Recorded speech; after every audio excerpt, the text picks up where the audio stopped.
And think that just as we want happiness and no suffering, so do all other living beings. There's not any difference among us in that regard.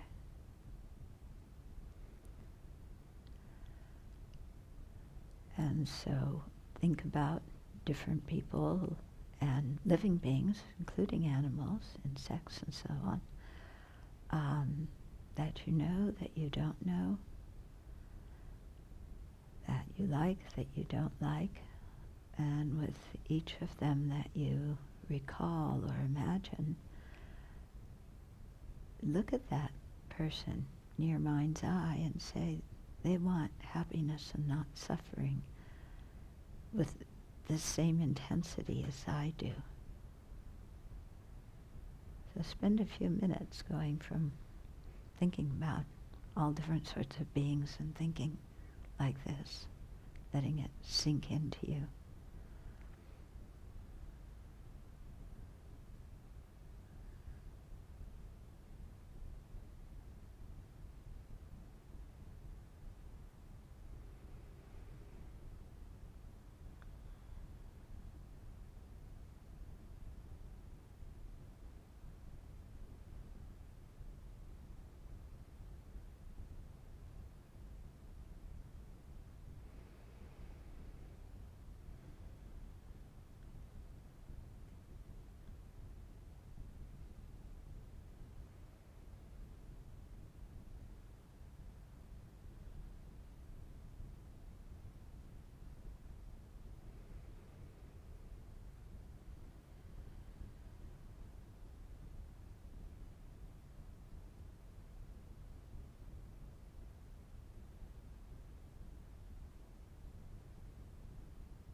And as you think about each living being in this way,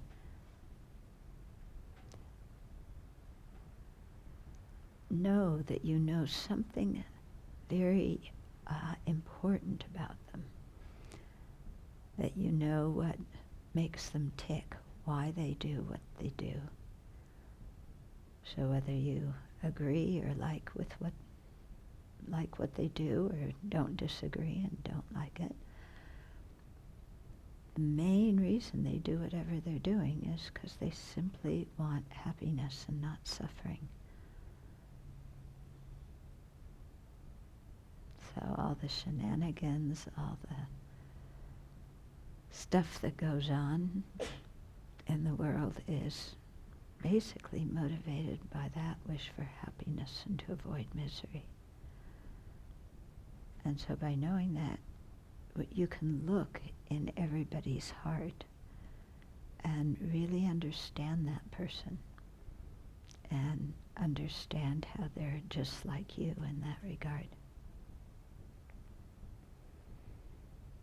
So continue thinking about different sentient beings and add this understanding unto it.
And then recall that since you've encountered the Buddha's teachings and the path to awakening, and you've also been the recipient of a tremendous amount of kindness from others,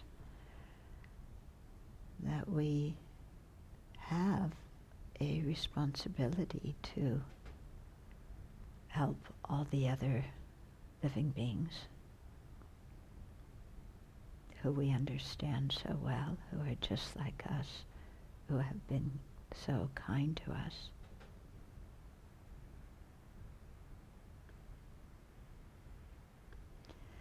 And that responsibility is not a burden, it's a joy.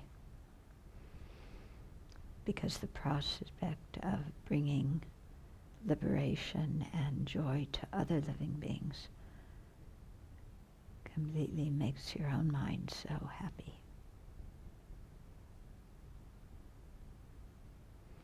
And imbues you with confidence and optimism.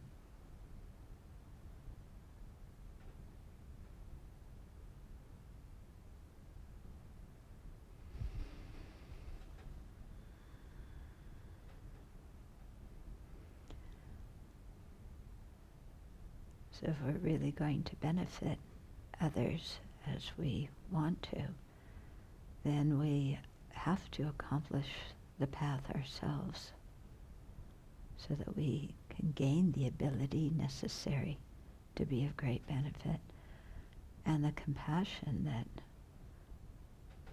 enables us to reach out to others, and the skillful means that knows what to do at what time. And so who has those qualities? A fully awakened Buddha. And so we develop the aspiration to become a Buddha ourselves.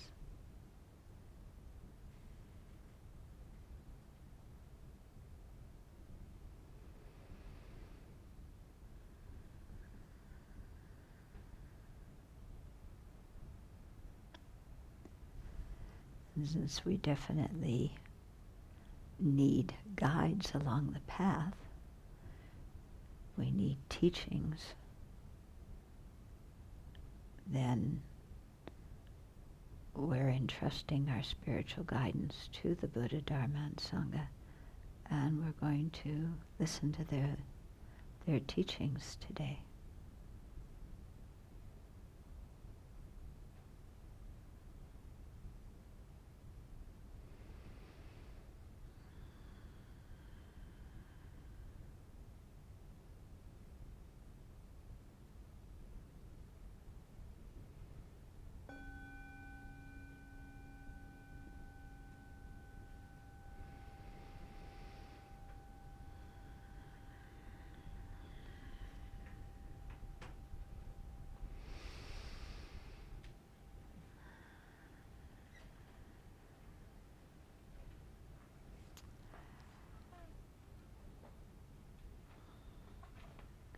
So yesterday we talked a little bit about the visualization of the Medicine Buddha, what he looks like, and some of the symbolism surrounding his appearance. There's another piece to add on to that is all the Buddhas, they have a body made of light, so it's not that, there's some skin on top of it and then there's light inside. But the whole thing is made of light. And you can imagine that light beams are extending from that Buddha's body because, there's no skin to hold it all in.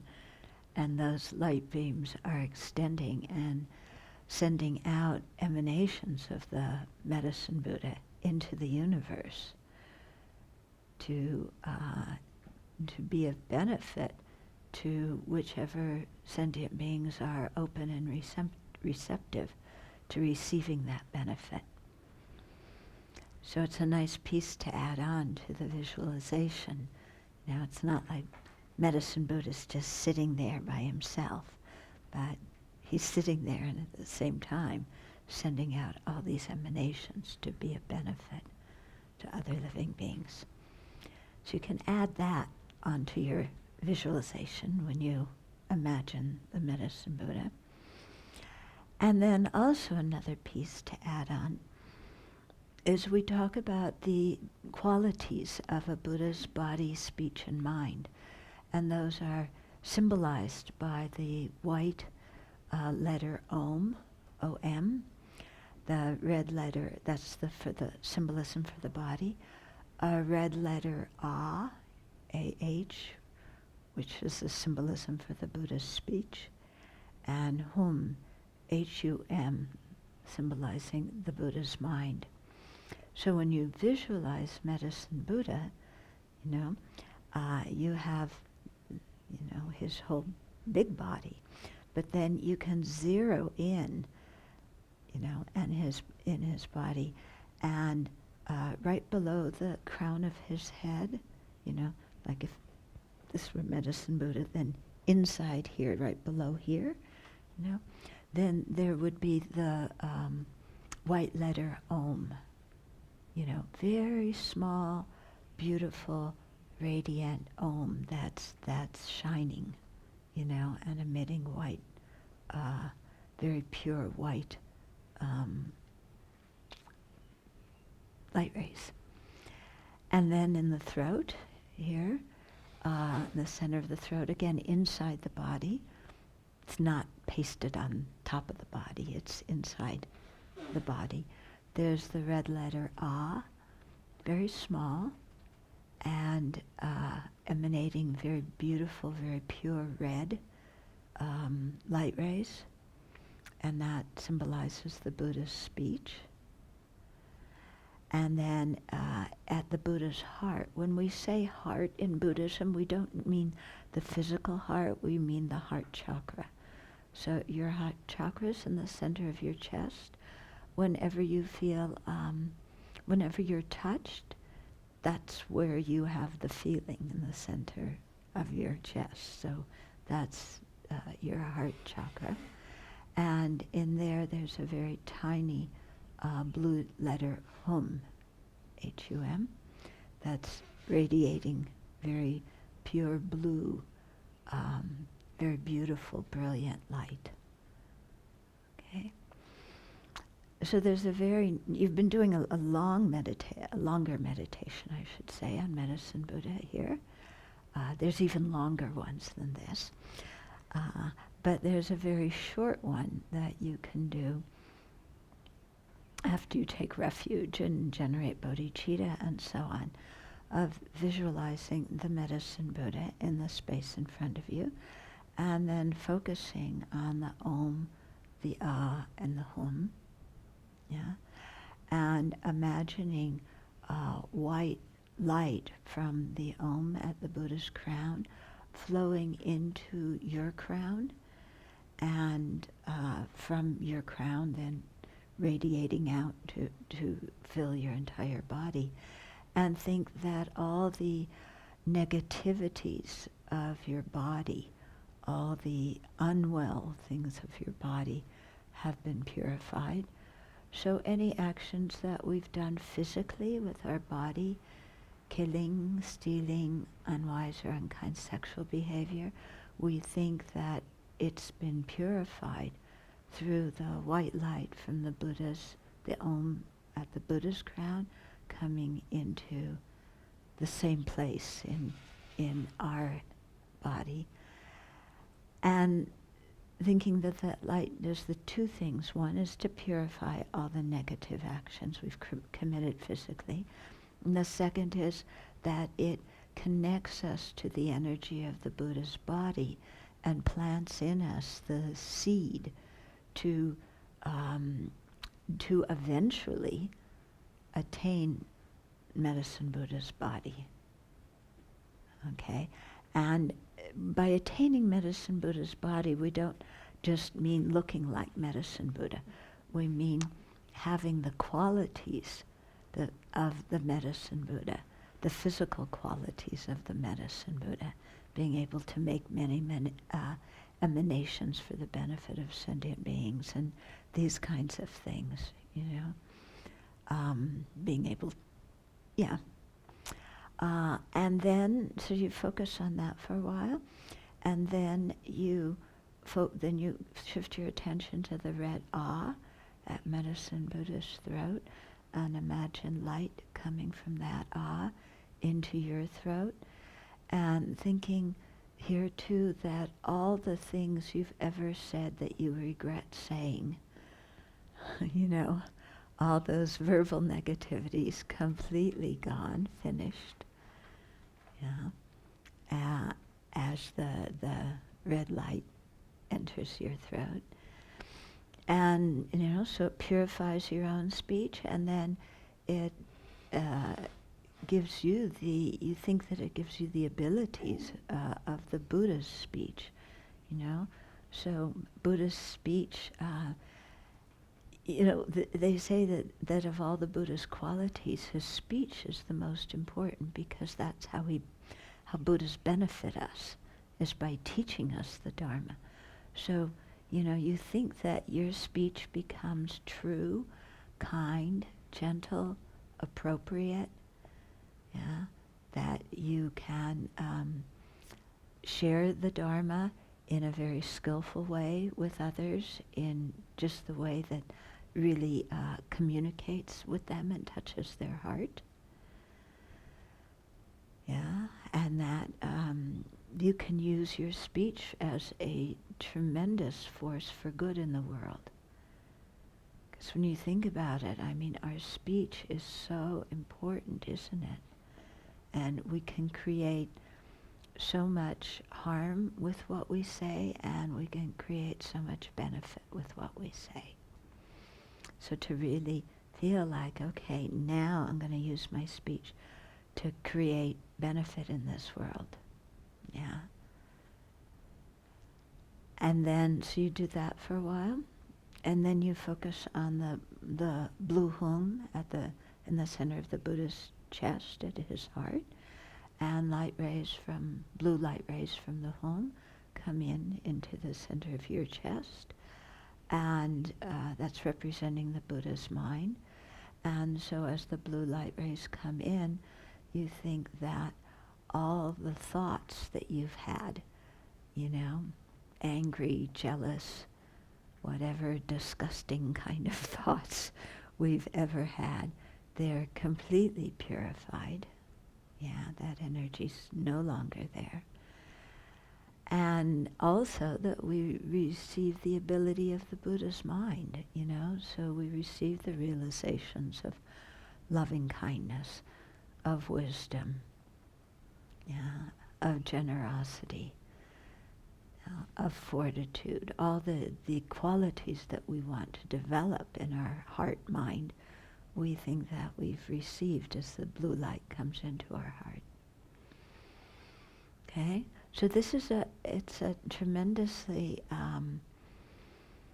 transformative process, and it starts to chip away at our old conception of ourself, because our old conception of ourself is a big problem, The biggest problem we have, is our conception of how we exist and who we are, thinking of ourselves as some solid, concrete entity with a fixed personality, fixed likes and dislikes, and somebody who, I have to protect myself because the world, and other people may harm me.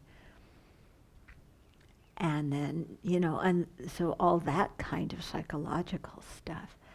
And then also all the identities we hold on to, thinking that I'm this identity, therefore the world should, and other people should treat me like how I think they should treat me according to my identity. And so we dream up all these identities, think that they're who we are, and then again struggle with the external world so that people either behave the way we want them to behave according to our identity, or if our identity is one that the world is often prejudiced against, that then people don't treat us according to their views of our identity. And so we're always in conflict with everybody else. Yeah? So, it's really starting to change that, because we begin to think all that stuff is just getting purified by the white, red, and blue light that's coming into us. Yeah? So it's very helpful to think of the identities that we hold on to and all of our thoughts about those identities. Okay? So one identity, since tomorrow's the 4th of July, is our nationality. I am such and such nationality. Mm-hmm. And then we have so many ideas about how people should treat us because we have a certain nationality, or because we grew up in a certain place. And we may have more than one nationality, and we may have grown up in more than one place. Yeah. But we have ideas about who I am according to where I grew up and what my nationality was then, and where I live now and what my nationality is now, and how people should think about me, how they should talk to me, how they should act to me, because of my nationality. Mm-hmm. And then we may discover all sorts of ideas we have about our nationality. Yeah? Americans tend to think, I'm an American. Everybody should respect me. Yeah. Is that true? No. But we believe it to be true. We act like it's true. And then we offend other people and get mad at them when they don't treat us the way we think we should be treated. Or whatever nationality you have, Or even within this country, all the, area, regional identities we have. Yeah. I mean, I'm a West Coast person. I am not an East Coast person. And I am not a Southerner. And I am not a Midwesterner. I identify with the West Coast. Why? Because the West Coast is beautiful and it's spacious, and you don't have all this narrow-mindedness that you have in the rest of the country. Except in pockets like Eastern Washington.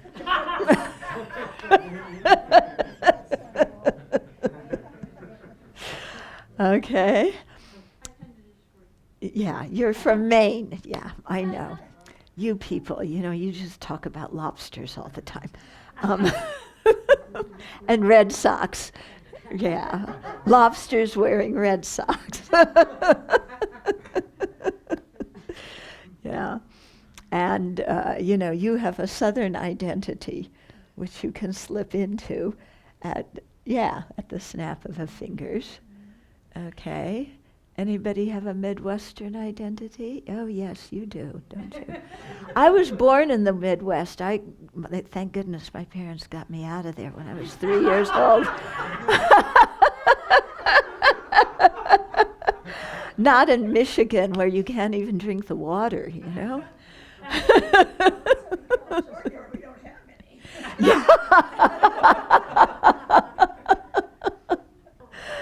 Yeah. Yeah. So, we have all these nationalities and regional nationalities that we build up, and then people don't treat us according to that, or they don't respect us according to our nationality or our regional identity. Look what happened over this big thing, over this piece of cloth called a Confederate flag. How much people held on to,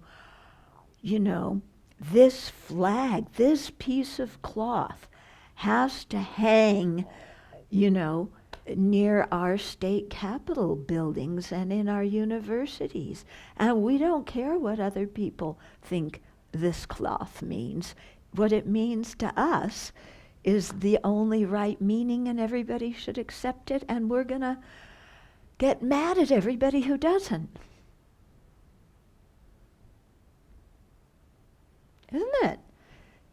So, this is what we our country spends so much time on, where people can go pee-pee and what cloth you hang on a pole.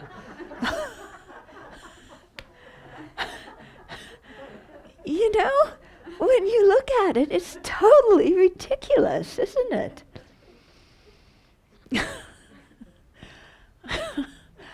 Okay. Okay, so that's one identity. Other identities. We have our gender identity. You're a man, or you're a woman, or I don't know, there's many other gender identities. I don't understand all the letters anymore. Yeah, anyway. There's men, there's women, there's... No, bisexual is more your sexual identity. Transgender. Yeah, but transgender, is that an identity, or is it? They're changing their sex. Yeah, they're changing their sex, but the sex is more biological. Gender is who you think you are. I don't know. All these categories are not totally clear to me. I just try and remember everybody wants happiness and no one wants suffering. Yeah. To me, that's the basic thing. Okay? But there are other genders in there. I don't necessarily know what... There's many genders, but in terms of sex, there's other sexes in there too. So, yeah, because some people may have... when you're a baby, it appears that you're one sex, and then as you grow older, it appears that you're another one. And yeah, intersex, that's the word. Thank you. Yeah, so there's all these kinds of things, the sexual identity, the gender identity, and we get really, these things become very important. What our identity is, what other people's identity is. Okay? You get defensive about your identity, you get arrogant about your identity. We demand that people respect our identity. Yeah. And it's quite interesting now, is, you had the women's movement, you had the gay rights movement, you had the civil rights movement, and now we have the trans movement, and now the white Protestant men are feeling on the defensive, and they're starting their own movement. Yeah, so it's quite interesting, how we get into all these identities and then see other people as other, and they don't appreciate us and they don't like us and all of that, So we have that. Then we have our racial identity. You're black, you're white, you're brown, you're, I don't know, many different colors. Yeah? And how do people treat, me because of my racial identity? And what do I think of myself because of my racial identity? And then we have our education identity. You know, what level of education we have, and what kind of job we can get, and what socioeconomic class we belong to, and that whole identity. Okay, which is a big one in the U.S. now. You know, with the 1% and then the rest of us. Yeah, and so you have that whole thing going on. And then we have age identity. Yeah. And all the young'uns think that the world revolves around them. And in another 10 years, they're going to be over the hill with the rest of us. Yeah? Have you noticed that your generation is only the important generation when you're between like 19 and 29? And as soon as you turn 30, your generation is over the hill. And people are now, all the advertising is focused on the 10 years that came before you. Yeah. So we have all of our ageism. You know, somebody's old, they don't know anything. They need, we need 3-year-olds to open our vitamin bottles for us. Yeah, because they make bottles that only 3-year-olds can open nowadays. Yeah. Yeah, oh, our political identity. My goodness, that's a big one too. Yeah, our political identity. Yeah, our religious identity. Yeah, yeah. And how our religious identity and our cultural identity and our political identities go together or don't go together. You know, if all the people of your religion usually vote one way but you don't, then how do you make sense of that? What do you do? Okay. So, so we can think of any identity we want to. I mean, people get so worked up over their team identity from your city. Watch her. But, I think something happened in Cleveland. All these people were like jumping up and down. I don't know what it's about. It's like a ball went in a certain place and all these people are like jumping up and down and screaming with delight. I don't get it, but if it makes them happy, yeah. I mean, people get so revved up about where you put a ball.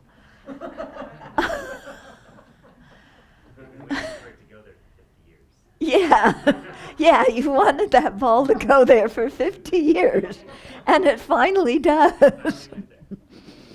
Yeah, as if, that's what's going to bring you real happiness, is where a ball goes. Yeah? So, so many identities we build up, one on top of the other, And then, of course, we fight with other people because they don't see our identity in the same way we see our identity. Yeah? So we get very upset with them. And then hold on a second. And then we also have all this, how our identity, the meaning of our identity evolves.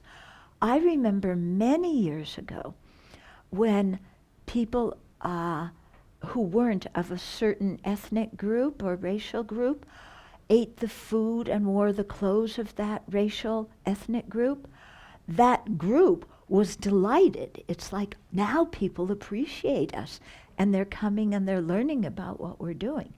That was 20 years ago. Now it's you're appropriating our culture. You have no right to eat our food. You have no right to wear our clothes. It's so interesting, what was considered good and what was considered bad, respectful and disrespectful, changes, over the years. It's so interesting. And and this is all the human mind, all of our conceptions. Yeah, there's no objective reality to any of it. It's just how we conceive of these things. And then, all the attachment, the anger, arrogance, jealousy, ignorance that comes about, and all the suffering. Because we think these identities are who we are. So all of that gets purified when the blue light comes from the Buddha's heart into your heart. Yeah? We also have psychological identities. I am dumb. I am smart. Yeah. I am beautiful. I am ugly. I am capable. I am incapable. Yeah? I'm a together person. I'm a screwed up person. So many identities. Again, that we hold on to and we limit who we can be because we make these identities solid. We imbue them with a solidity that they don't have from their own side. Because all of us can change. In fact, all of us are changing. Yeah, there's no way to remain the same, even if we wanted to. Yeah, so since we're changing, we might as well change, in a way that is going to be productive. Okay, but anyway, all this confusion and pain that comes from identities, that all gets purified, by the Buddha's light. Okay, now, people who had questions. Cheryl? Yeah, I was thinking about how complex this is in terms of, what we're doing here is we're trying to really see that we're holding on to some identities. Mm-hmm. And I think at the same time, it is also important to also see how the world is functioning. Mm-hmm. That different people get treated in different ways Mm-hmm. and get killed for how we may identify them or how they identify. So that I think it's really important to keep those in mind. Yeah. To don't think that I'm just going to do this and then I'm going to ignore what's going on. I think it's really important. Yeah. Yeah. What I was saying in no way indicates that you stick your head in the sand. Yeah, this is a thought that I have. Okay. I didn't get that, but I just wanted to. Yeah. Yeah. On the conventional level, of course, we have to deal with all the prejudice and discrimination there is. But we can deal with it because we see that it's all created by the human mind. Yeah, and that from its own side, none of these things have any solid, real existence. Yeah, so I think that view of emptiness helps us deal with the craziness in the world over identities in a much more compassionate and realistic way. Because the problem is sometimes what happens is when we're trying to deal with identities, we're sticking up for ours, but we make the other person's identity evil incarnate. And so then our mind becomes just like the mind of the person that we are protesting against. A biased mind that says, my group's the best, your group is terrible. Yeah. There's no use in generating that kind of mind.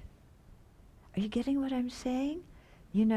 Like, for example, in the name of women's rights or something, if I make all men bad and all men are discriminating and they're all oppressive and, except the few that I like, and you know, and so we have to shout them down, and they have discrimination, you know, then hasn't my mind become just like the mind of the people that I am, or just like the mind that I am projecting onto the people that I'm protesting against? My mind's become just like them, hasn't it? My side's better than your side. Your side's the source of all my problems. My mind's exactly like theirs. What use is that? Zero.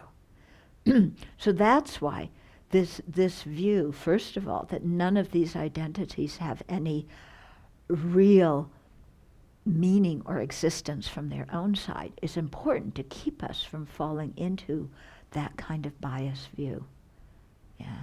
As is, you know, the impartiality that we were talking about yesterday when we meditate on equalizing self and others. Yeah. Because when we have those two perspectives, then we can work in the world much more efficiently without getting angry at other people, without adapting the mental state of that we're protesting that other people have. Okay, hold on a second. Jim? So going back a little bit, Mhm. when doing the shorter visualization practice of the medicine Buddha and the light coming into your crown and throat and heart, is the Buddha, is it front generation or is it still on your head? I think sometimes you can do it with on your head and the light's coming this way. Yeah. Or you can do it in front and the light's coming straight as you wish. Yeah. Mary Grace? Three short things. The first is very interesting because when you are talking about identities, race and gender are complete social constructs anyway. So even when you learn about them in the university level and in critical theory, it's already identified as something that's not true. And how it's just the irony of that. The second thing is it's interesting how we form our groups. We're so binary, and how we form a group based on what we're not what we are. And the third thing I was experiencing as someone who thinks that I don't have any bias. I took the Harvard implicit bias test, and you can do it online and it's free. Well, you know, it's an eye opener. It shows you areas that you think you are, you know, it's very interesting. It's just interesting. You don't need to get caught up in it, but it's just a really eye-opening and aware. What's the name of the test again? The implicit bias. Yeah, implicit bias test. Implicit bias test. It takes about 20 minutes or so, and the questions have nothing to do with you. I don't know how they came up with it, but they use a lot of researchers and scientists came up with it. So I even tried to trick it. I go, I know the answer to that. Okay. So it's Harvard implicit bias test? Harvard implicit bias test. Okay, so it's in the recording now. Yeah. Who had something? Yeah. So I just want to make sure when you're talking about the visualization, that it's the Om on the crown? In the crown, under. Oh, okay. Under. It's inside the body. And that's the body. Yeah, that's for the body. And then in the Speech is the ah, the red ah. And then in the chest is the mind. The blue hum, The blue Hum. is the mind. which is the mind. Yeah. Yeah. Okay. When we say mind in Buddhism, it's the same word as for heart. It means that whole cognitive experiential part of us. Yeah, so don't get confused thinking mind means intellect, means brain, so it should be up here. That's what I was thinking. Yeah. Yeah. Yeah, it's not like that. Yeah. Yeah, I can tell you from personal experience, which didn't end until about 6 or 7 days ago. And, well, actually, from the first day I got here and started meditating on the medicine Buddha, I was so fearful of impermanence and my own identity, protecting it with all my energy. I went to the darkest place. It was just like we were talking about in your other teaching. I feel like I had to be pushed there to realize emptiness and realize the value of it. And like my teacher said, you've got that, but you've got to get it to where it's deep, deep, deep inside, where it's unconsciously held. Yeah. Yeah, because so what you're saying is that our identities bring us intense misery. Yes. Very much. And it's only when we see how much misery we experience due to our identities that we're going to have the energy to contemplate emptiness and dissolve them. Yeah. Yeah. Mm-hmm. The only other thing, I had a question. And I was reading in Shantideva, and Somewhat? from Shantideva's The Way of the Bodhisattva. Oh, yeah. Mm-hmm. Okay.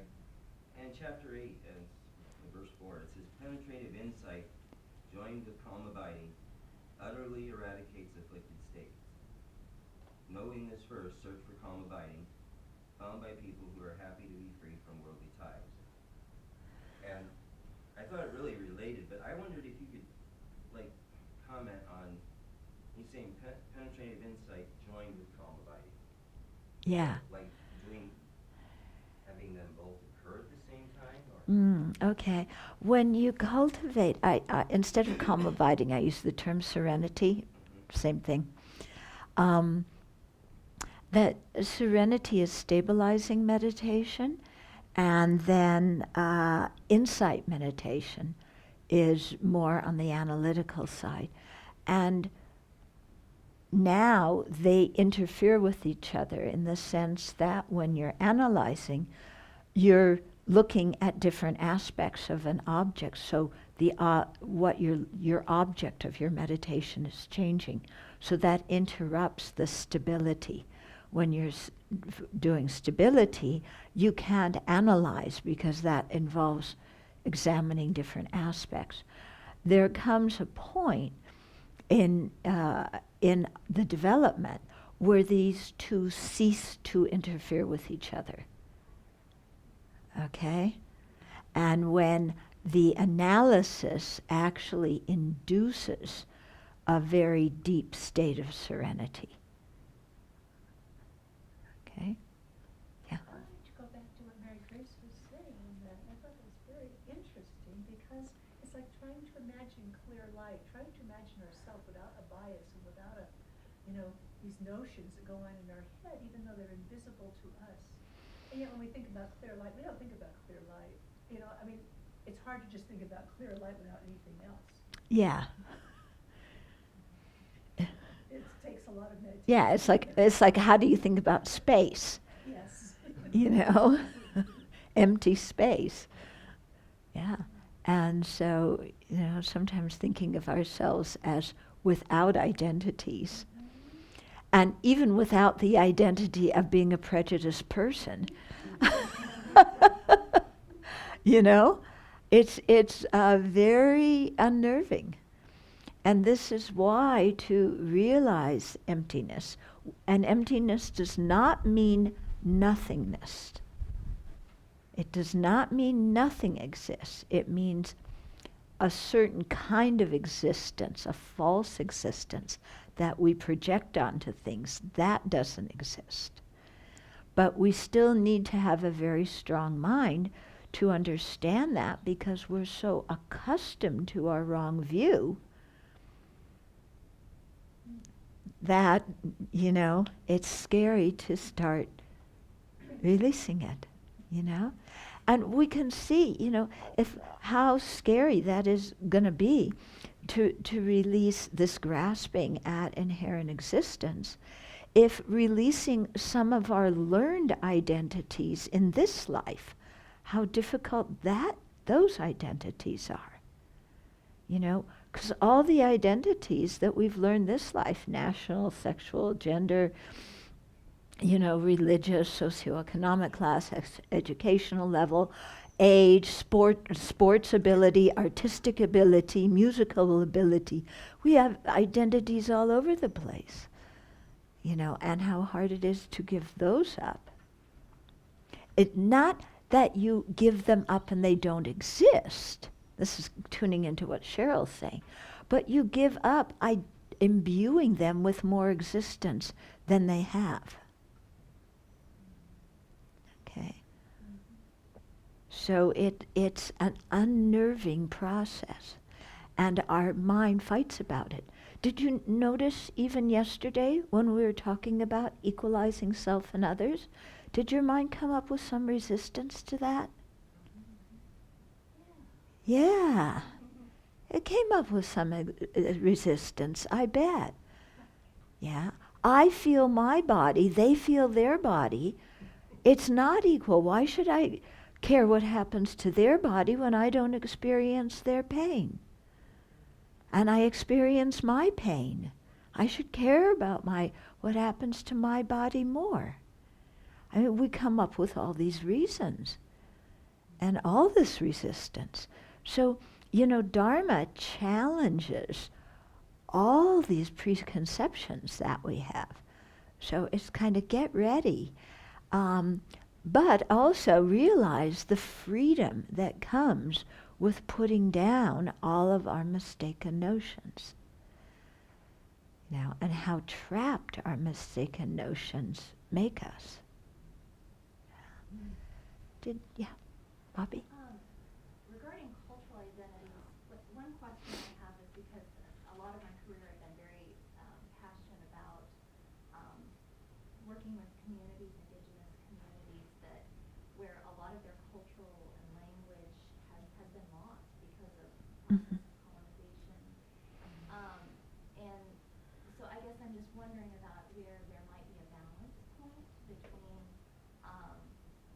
with communities and identities that are trying to connect with that, and yet this larger ultimate reality of not having attachment to those identities, Yeah. but still recupeраting what has been lost through the process of colonization. Right. I think this is relating to Cheryl's question. We have the conventional level of existence and what's going on, and then you have the deeper level of how things actually exist. Yeah. So loosening, seeing that your cultural identity is simply created by the human mind, and giving up clinging to that does not mean that that does not equal then adopting the majority cultural identity. Okay? Because that's where our mind goes. It's like, okay, either I hold on to my identity as this group. If I give it up, then I'm going to be part of that group and have that identity. No, that's not what we're talking about. Okay? It's, yes, you may have your own religion, your own cultural identity, whatever kind of identities we create, but they only exist on a conventional level. Yeah? So let's not imbue them with a level of existence and a level of meaning that they don't have. Yeah? So yes, all cultures want to continue to exist, and there needs to be spaces for them to continue to exist. Okay?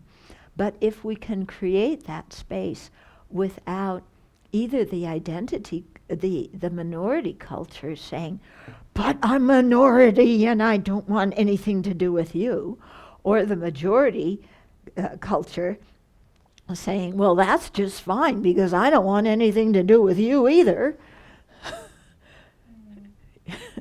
Yeah. Okay. Yeah. So building on that, I think what is really important is compassion. Because Mm-hmm. being able to see the ultimate reality of things, nature, there are many people who don't see it. Mm-hmm. I used to get very upset, like when people look at identities in a fixed way and so forth. But just because they don't see it. Mm-hmm. So, having developed a better understanding of looking at things, I think it's easier for me to develop compassion Mm-hmm. for people who don't see it. Yeah. And just wish that they could see what I see. wish that you could see deeper even. Yeah. Yeah. No, for sure. When we begin to loosen a lot of our fixed ideas as we practice the Dharma, then we can really see others suffering much more clearly because of their hanging on to certain identities or certain ideas. Yeah? And then, like you said, compassion arises. Mm-hmm. One of the things that's given me the most energy around like dealing with self-grasping and understanding emptiness is the like just really becoming familiar with the object of negation. Mm-hmm. And I'm just curious, what do you feel like are the better practices for really focusing in on that or becoming more familiar with it? Okay. So how do you locate the object of negation more clearly? Okay, so let me just explain what that means. When we talk about understanding the ultimate nature, we're talking about the way things actually exist. And they actually exist in a way that is empty of all the false projections and all the false modes of existence that we've projected onto them.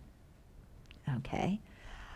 But in order to realize that emptiness, which is a lack of all of these, false things that we've projected, we have to get some kind of understanding of what these false things are, because we're so habituated with them that we don't even realize that they're false. Okay? I mean, I just remember, I'm taking a little bit roundabout explanation here. Okay, so I grew up in the US, and I was inculcated since I was this big, democracy. Democracy is the best thing. Democracy, everybody should have democracy all the time. Yeah, it's the best way things should be. And then I went to live in Nepal when I was studying, Dharma in the monastery. And they don't think democracy is the best way to live everywhere all the time.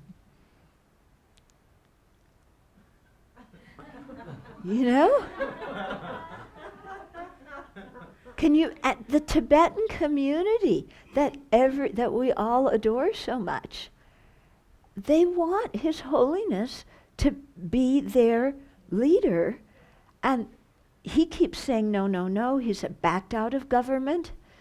They have an elective prime minister. They still turn to His Holiness.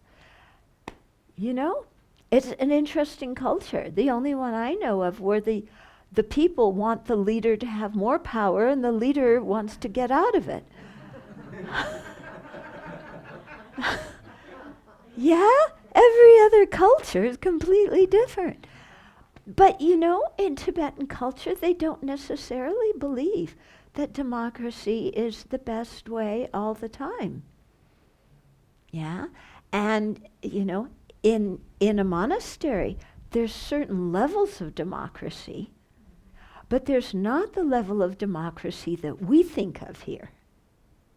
In other words, Donald Trump could never become the abbot of a monastery. Well, he'd be the humblest one there. Yeah. Their way of thinking, their social structure, that would never, ever, ever happen. Yeah, where the person who gets the more votes in the public becomes, the abbot. It's not like that, To even get to be a candidate, to be an abbot, you have to do all these prerequisites. He had no prerequisites, no government experience, as is clearly evident, But he just had a good line. He got voted, like that. That's what democracy means. Not in a Tibetan sense. That's never going to happen. You have to go up through the ranks. you have to earn your status. Yeah? And then even then, there's some democracy involved, and they give the names of several prospective abbots to His Holiness, and then His Holiness selects who's going to do it. And everybody's happy with that, more or less. Unless they don't like that particular abbot, but, that'll change in 6 years. Okay? But it was shocking to me. Yeah? And I remember, that they don't think democracy everywhere all the time is the best thing. Another thing, a few of you were at the, was it in 1998, we had a Vajrasattva retreat in Canada, okay? And so there was people, there was one Singaporean, I think 3 or 4 Mexicans, and then some Americans, yeah? And so it was very interesting. I was doing my own retreat, so I heard about this.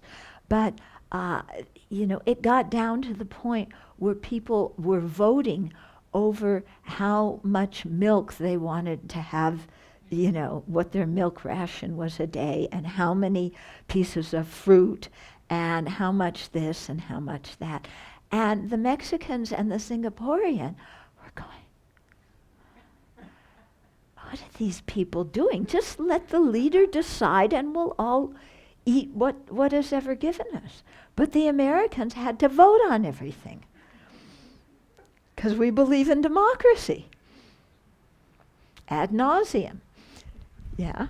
So it's this kind of thing, how shocking it is when you think that something you grew up with as being the ultimate value, other people don't think that it's that good. And then you begin to look at it more closely and you realize, maybe democracy isn't the best way to go in every single situation, because people need to be educated in a certain way, and the system needs to be set up in a certain way. It can't just be, let's sit down and whoever gets the most votes.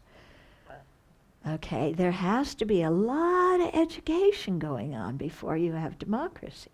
There has to be a lot of economic equality before you have democracy. And then, even then, it's not totally, because if we had a vote right now about gun laws, things would be completely different, because what the American population wants, 90% of the people want more, common sense regulations about gun use. Our elective representatives don't. Is that democracy?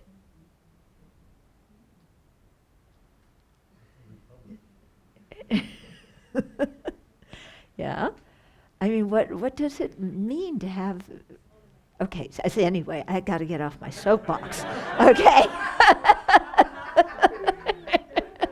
But do you see what I'm saying? If you take Buddhist ideas, you start to really question all sorts of different layers within yourself and all sorts of beliefs that you've had, to really see, what is true on an ultimate level and what works on a conventional level, and in which situations do which things work on a conventional level, and in which situations don't they work.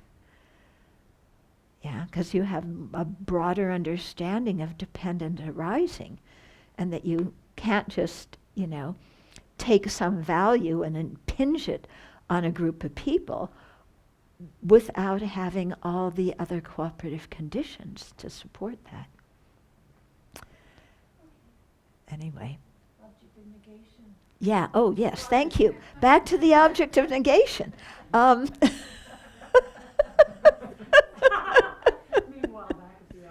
Yeah, meanwhile, back at the homestead with the object of negation. Yeah. So the object of negation is this false way of existing that we think exists. That it's very hard to realize, to even isolate what it is we think we exists because we believe in it so automatically. That we've never questioned it, we've never doubted, okay? So to isolate the object of negation, a good way is to look at how the I, the capital I, not this I, how the I exists when one of your identities is challenged. Or how the I appears to exist when something you really want you can't get. Or how the I appears to exist when you get something that you absolutely do not want. Okay?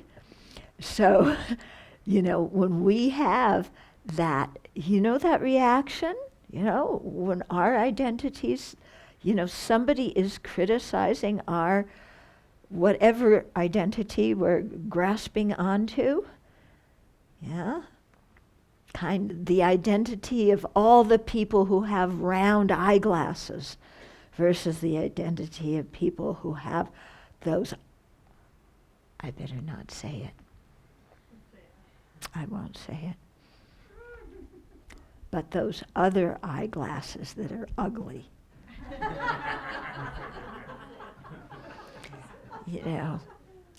Because the people with round eye frames, glass frames, they're the really superior group. They know what's true. And people with other shaped glasses, these are round.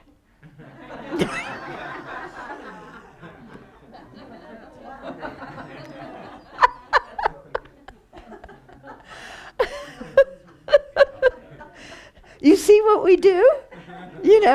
Square becomes round. Or what is this? It's dirty is what. Can't even call them. But what I'm getting at is when something is challenged or when we get what we don't want, like criticism or accusation, and when we don't get what we want, that we're very attached to. I want it. I deserve it. I need it. To look at how the I appears to exist at that time.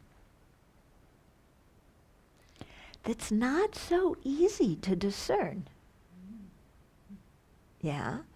But if you look at, how the I appears when you're just sitting here, and I'm not talking politics, so nothing's getting stirred up. How the I appears is one way. But when, your view is challenged or your identity or, if somebody accuses you of doing something you didn't do, how the I appears to exist then. There's a difference. There's a difference. So we have to be very skillful at noticing, well, what is that difference? Because if when we get ticked off, and we start, if we just look at it straight on, that identity's it's very skillful. It's gonna hide in the body, it's gonna hide in the mind. We won't be able to see it clearly. But just how the I appears in those situations. Make some sense? Yeah, and my follow-up question is just, where is that, what practice or text, or is that really gone into that practice? Most of the texts describing emptiness, teaching emptiness, talk about the object of negation and what it is. The best way to realize it is to have an enemy.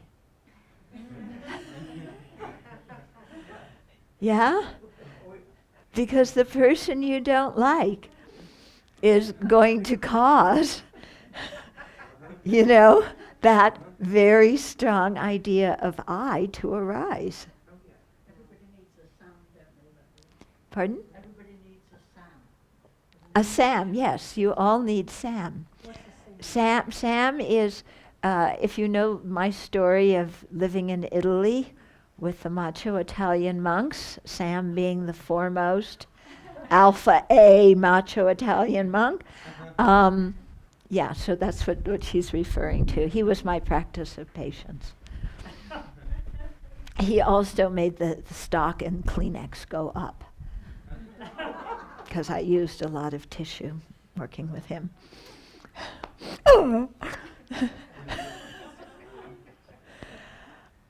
Okay.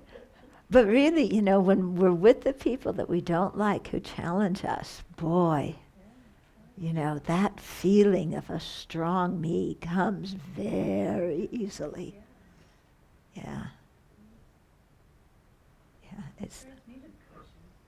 Mm. When I start getting upset, it's real. Yeah. It's living inside of me. I better get there and look at this and negate the whole thing because it's living in me. It's like having something living under your skin. You know, it's living in your mind.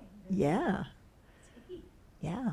You know, it's a completely reified notion of who we are that doesn't exist in that way.